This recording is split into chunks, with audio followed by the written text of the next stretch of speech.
continue. Sure. Are we doing the right thing? I think we have to go back. Don't look at the window. Look in the mirror. Perhaps that sends a message. Okay, to our next story. You know, according to the late English dramatist, the name is James Shelley. Let me quote him. There is no armor against fate. Death lays its icy hands on kings. They stoop to conquer. End of quote. We have reported one horrible story or war, another after another. After all, we can't tire doing so because we are journalists, and this is a tough call for religious groups in our country, especially at the moment. The catalog of one woeful story after another is dementing. The chairman of the Evangelical Church of West Africa, ECWA, Reverend Timothy Megida, said about 807 members of his assembly were felled by bandits during the communal crisis in Kajuru local government area of Kaduna State in the last 6 years. 70 other members, he added, were still languishing in the den of the bandits. Now, this must be Armageddon, or what do you say? You know, Kajuru area of Kaduna State has been the hotbed of criminalities, banditry, and unfortunately, just as we can carpet, you know, the politicians in the southeast, the mine, you know, Kaduna has never done enough. Because when a problem keeps, you know, rearing its ugly head, people dying, all sort of things, and whatever measures you put in place, as long as there is. Kuli, sorry, it begs the question of why Kaduna? Kaduna is supposed to be the administrative head of the old northern region. Why Kaduna? You need to understand the nature of Kaduna. Kaduna is more or less one of the states you can call a mini Nigeria. You get my point? In the north, you have the Muslims, the majority. In the south, you have all kinds of human beings, even Satanás who have adopted, who are born there, who have adopted the place as their home. So you can say Kaduna is akin to Lagos, which is mini Nigeria. Yes. Okay. So when the problem started at the time, if you remember some of the controversies, many people, you know, also carpeted Governor El-Rufai for certain decisions and all that. You can remember so many. So we don't need to go into the details. But now, we didn't put the figures together. I was shocked when I saw this figure. Over 800 people. Those were the ones they can account for officially. Their own members. We are not talking about ordinary folks. So it could be a conservative figure. Believe me, we are not talking about ordinary folks, poor people, the masses that died.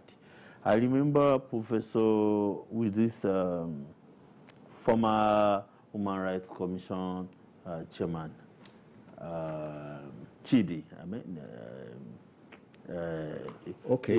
I know the guy. You know, NHRC, yeah. He was more than involved. Odinkalu. Odinkalu, God bless him. You know, he was more than involved. In fact, at some point, many people were even calling him names that is becoming too emotional and possibly biased and all that. A lot took place in that place in terms of wanton killing, senseless killings every time. And up to now, as the problem will be resolved, the problems are still there. And that's one of the things that bleed my heart, that why are we like this? Problems are always part of human beings. But while in our own case, we are not sincere enough, we have never been sincere enough to solve problems. Yeah. Doctor, you know, at a stage in this bad season, there was this debate about naming a bandit a terrorist. But today we have agreed that a bandit is a terrorist because a bandit spreads terror, if nothing else. So where is the problem? Well, the problem is the fact that we have refused to address the issues the people are bringing to the table. That's where the problem is. Like in the case of the Southeast, as I said, if people bring up issues and say, see, in this our first marriage, as we have all agreed it is, even within states. Did you ask me? Well, go on. that's what it is. Even within states, even in the Southwest, but you have communities. But you see, a little argument here, yes. If you like logic. After 62 years of a so-called forced marriage, yes. I think, Adekunle, you look at yourself, 62 years with this same woman, so you give up. There was something somebody said. We are not the same. We are not the same. There was a presidential candidate. A presidential candidate said something about 2 or 3 weeks ago. He said, even in my own house with my wife, we quarrel every day, or we disagree every day. But the thing that we know is we're in this union together.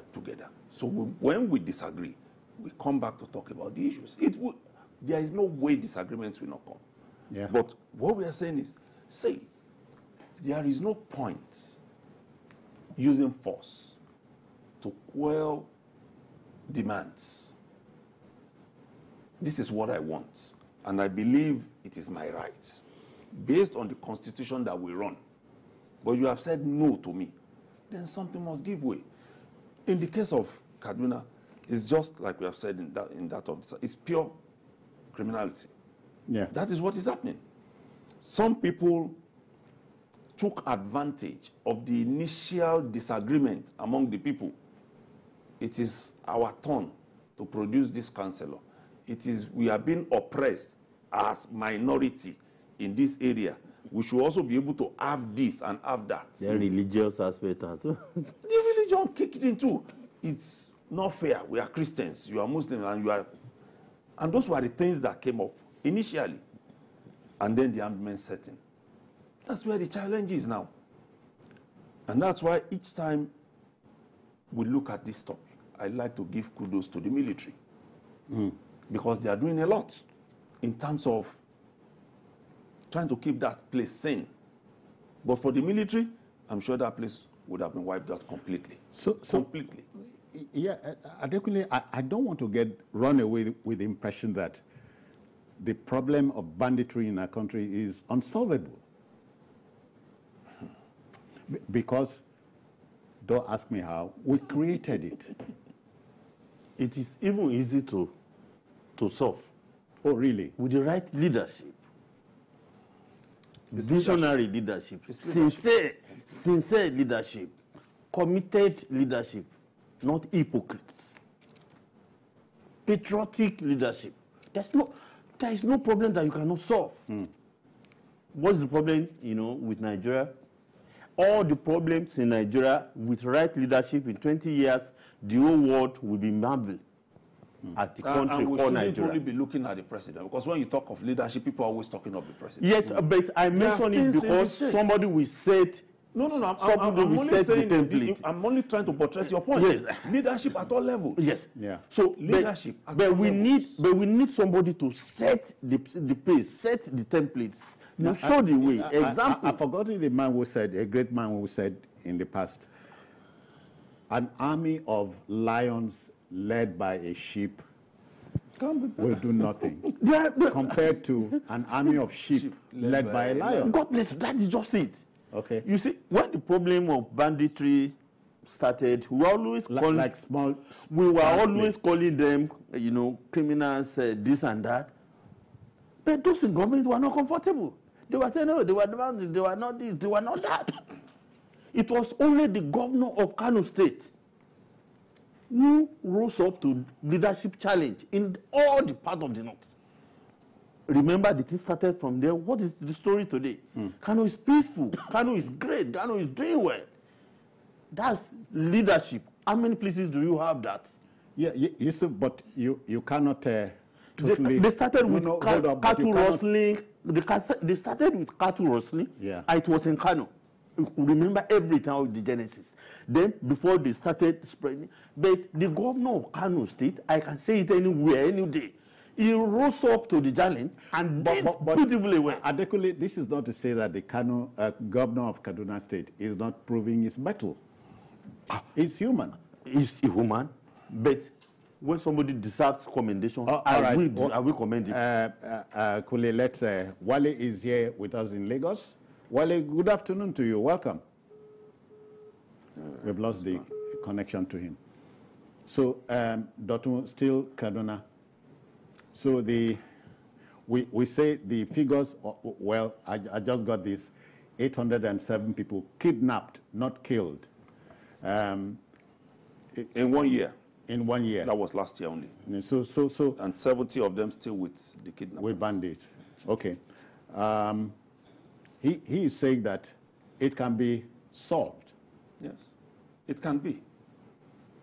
You like what the military is doing now, you use the kinetic and the non-kinetic approach.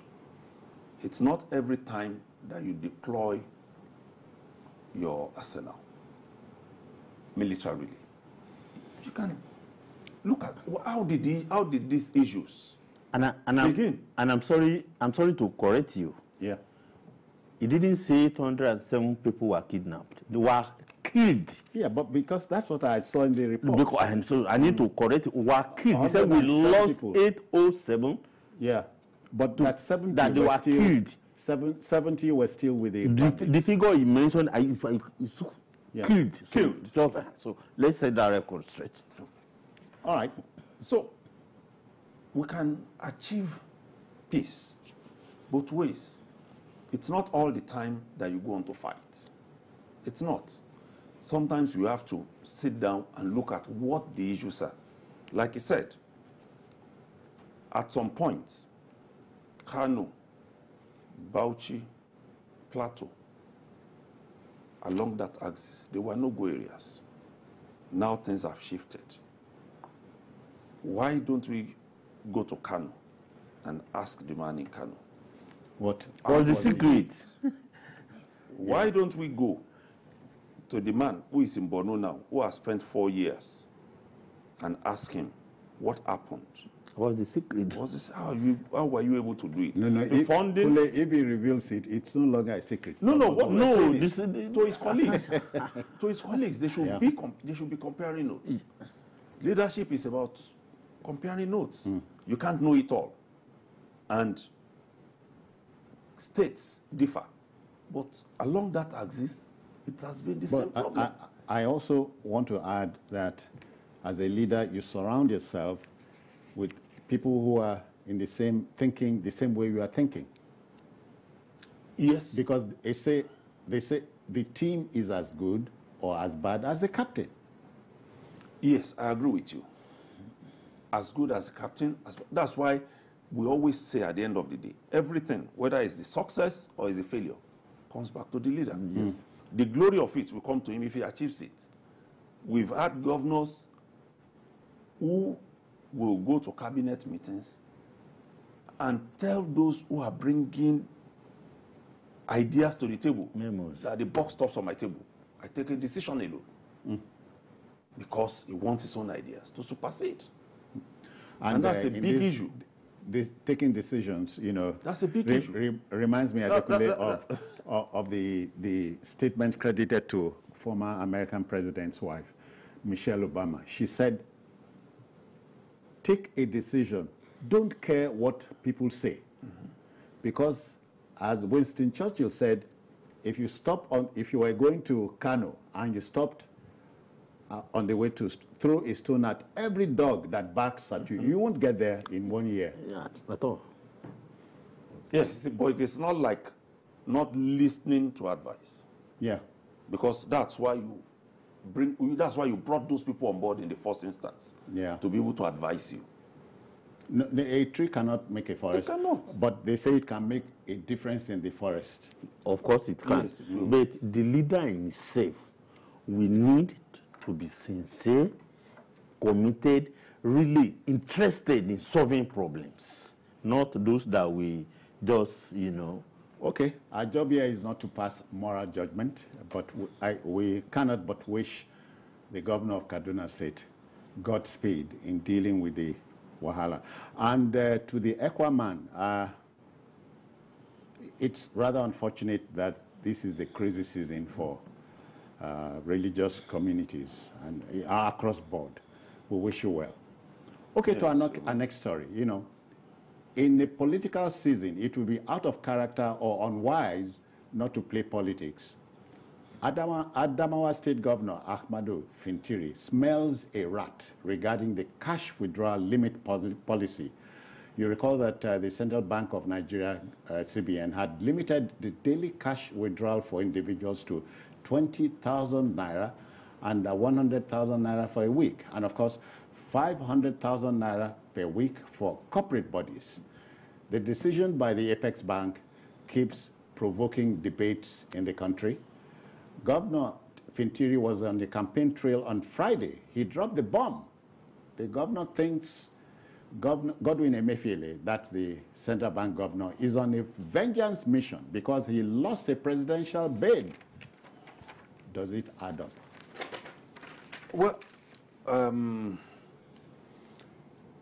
yeah, politically. Okay. Politically, it adds up. Oh, really? Politically. But so he's talking politics? Yes, politically it adds up. Because a day after I spoke, don't forget, Fintiri is a member of the People's Democratic Party.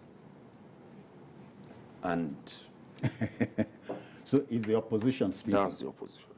A day after I spoke, a governor elected on the platform of the All Progressives Congress and the governor of the president's home state, Katsina, Aminu Masari, said no. And former federal speaker. Yes, and former speaker. Said no, that governors, majority of them, believe that it's a step in the right direction.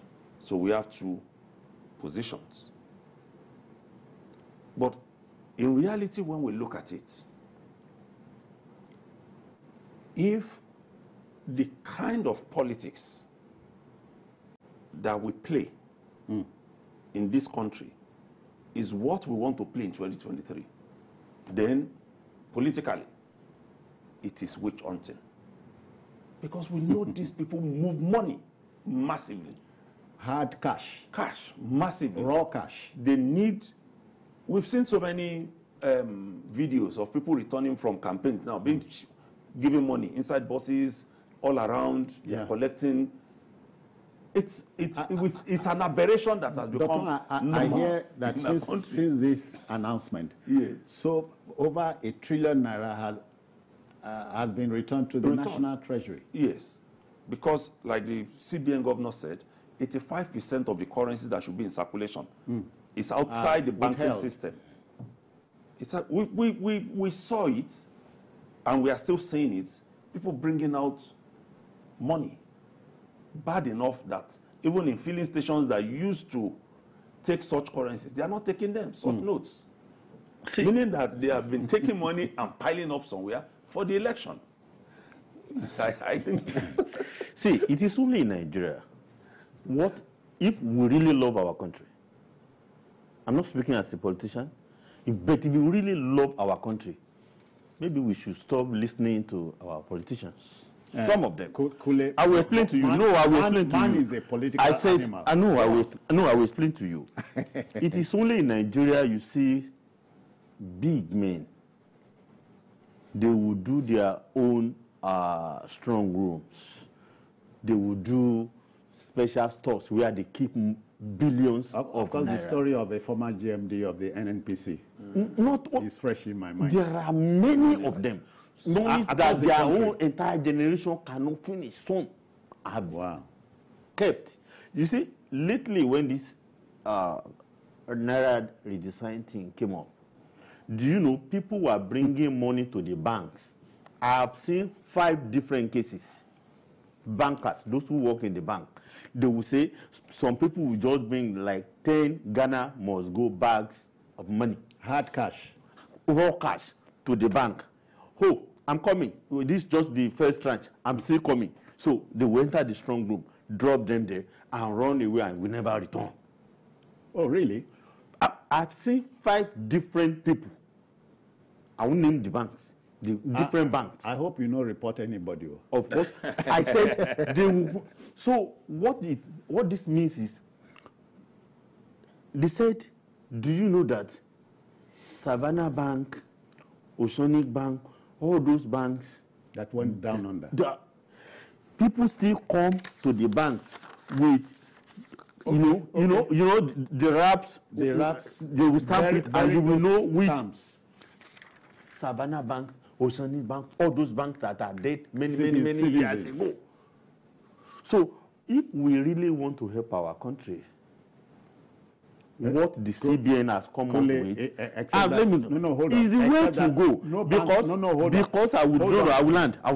Let me land. They are killed. Okay, wait. That's the point I want to make. Okay, the killed banks are killed banks. Better. See, the moment we want a good country, a better country for ourselves, number one, it is not good for the economy when 85% of our currency, notes, are not within the control of the Apex Bank. Yeah. So it means the government of Nigeria spent a lot to print money for those that, because the money is not useful. The purpose of money is it should be circulating. It should be, so if you want to money to stimulate the economy. If you want to monitor inflation, if you want to control inflation, if you want to do so many things, it becomes easy if the money is in circulation. If it is kept somewhere, it will not make anything work. All right. So now when you are now bringing it into politics, believe me, you see our politicians, they go away in convoy, see how many trucks of money that accompany them. What simple logic, especially for the man on the street, is, would the 20,000 naira announced by the central bank for the individual as the bulk you can withdraw in it, can it sustain the economy? Please, maybe you didn't get right. What they are talking about is cash. If you want to go the way of other, better economies, you go cashless. You can do unlimited, transactions, But cash, raw cash. Yeah. The first day, I will say, let me tell you one experience. The first day, I brought out $100 in the US. Adekunle, but in the shopping. Hold on. See, come and see the commotion. We are not quarreling now. Cashless was instituted in 2012. So 10 years on, we are still playing catch up. Because the elite don't really want cashless. If you do cashless, you can trace everything they have done. I think it's not so much about the elites now that Citizen Jones is talking about. Okay. It's about the practicability of what CBN has brought to people like you and I, who want to go to Oshodi to go and buy pepper, who want to, it's easy in other countries to do. Because in Kenya, I am told on good authority that 90% of their transactions there are cashless. Rwanda, the same thing. How many times have you been to the filling station and you finish buying fuel and your card does not work? How many times have you been to a store and you are told, please, go across the streets?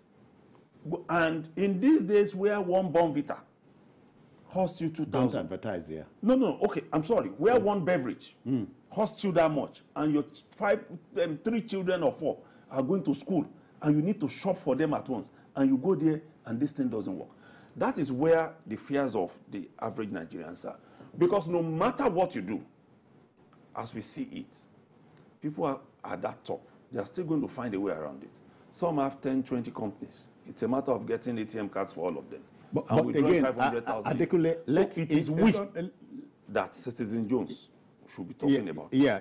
Adekule, hold on. Let's interrogate the comment of the Adamawa governor. Okay. Go there. What he says, Governor Emefiele wants to punish us. I think that we have been talking about already.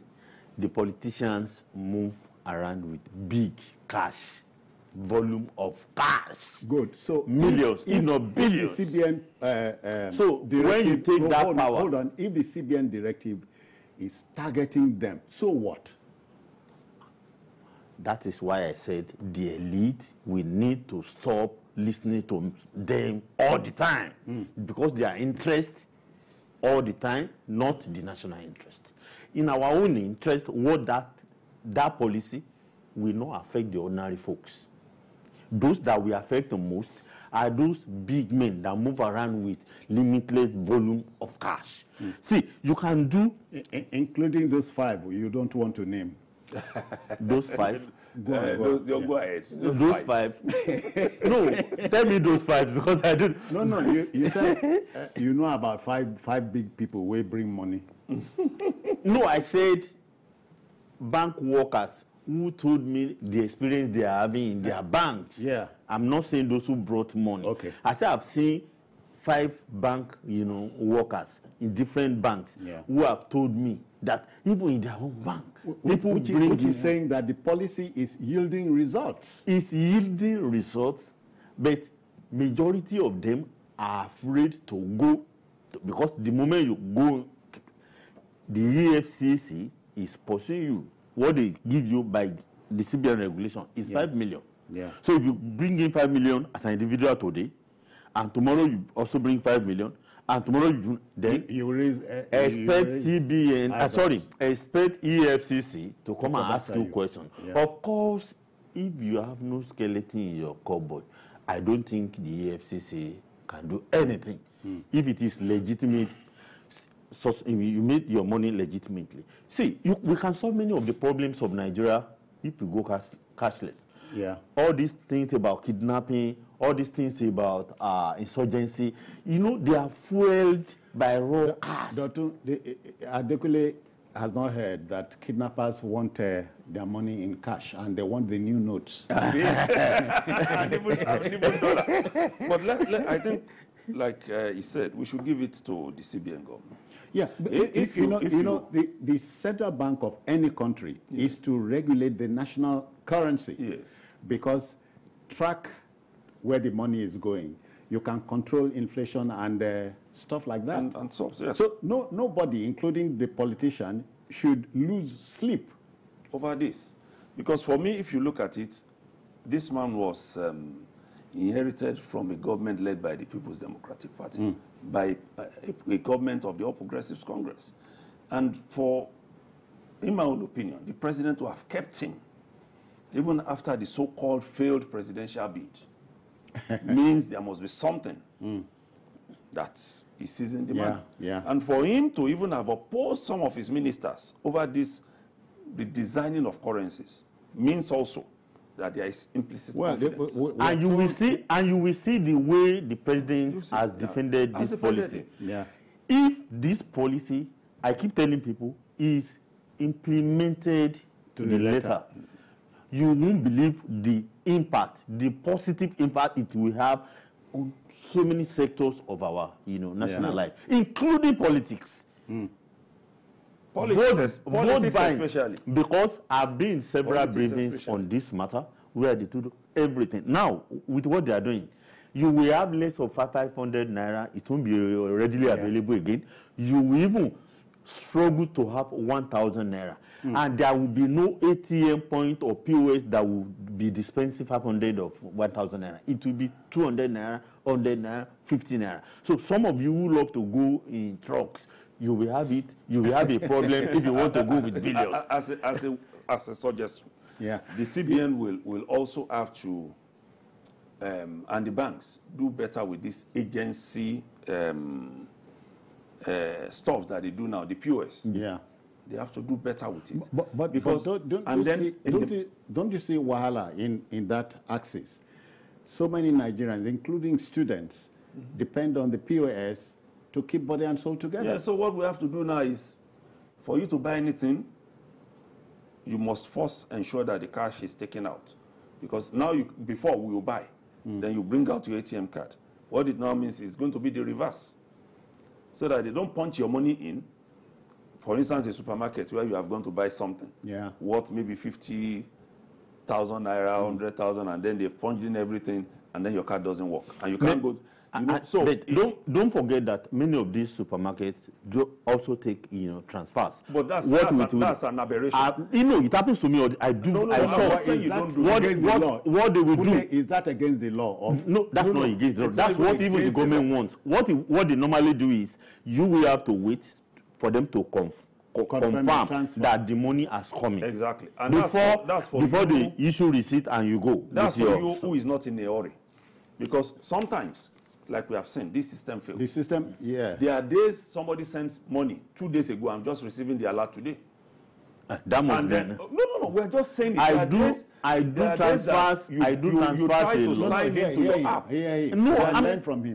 You do transfers. I do transfers a lot, and I don't get disappointed. 100%. In fact, if I don't go to court, at least 99.9%. Yeah, but is that area we have to work on? We need to improve because nothing is perfect yet, and I know that. I share the 10 years after going cashless, by this time we should have become attuned to it. Before this time, we should have upped the game. Where we started that time, we left it. We didn't. So now, this is the time for us to, things must change. Things must change. Educate the people. The culture of carrying cash is not the right thing. Let's move on. You go to the man who is selling meat in the market, and he says, see, when I'm going to the abattoir, they won't take transfer from me because the Abusa man who is bringing the cow from the north wants his money in cash. So all of those will now begin to change. And the way it can change is for people to begin to have confidence in the banking system. Yeah. Because sometimes what people complain about, I have friends who are educated at our level. They don't have ATM cards. Because sometimes you are just sitting in your room. They don't believe me. No, sometimes you are just sitting in your room and your money is being withdrawn from somewhere. Because the system has been compromised. It has happened to me. It has happened to my wife. It has happened to our colleagues. Yes, it's true. So these are the things we need to work on. And then that system also, that's the banking system, must be in a position to attend to such questions and queries, so that if your money goes missing today, by tomorrow you're having it back. Not 3 months, not 4 months. Then the naira aspect of it, the central government and the central bank, we also need to educate the people. There is humongous benefit in that aspect. All right, we must move on. But then I think the whole idea is to protect the national currency. Yes, that's it. For instance, I'm amazed that till tomorrow we are not spending coins in this country. I don't know if they are still legal tender. I'm not sure. They are. They should be. It's inflation killed them. Okay. But the debate will continue whether this policy will make us say thank you to President Ahmadu Buhari. All right. Time will tell. Let's go to our next story. As a people and polity, if we fail to set boundaries and hold people accountable for their actions and inactions, we become vulnerable and open to chaos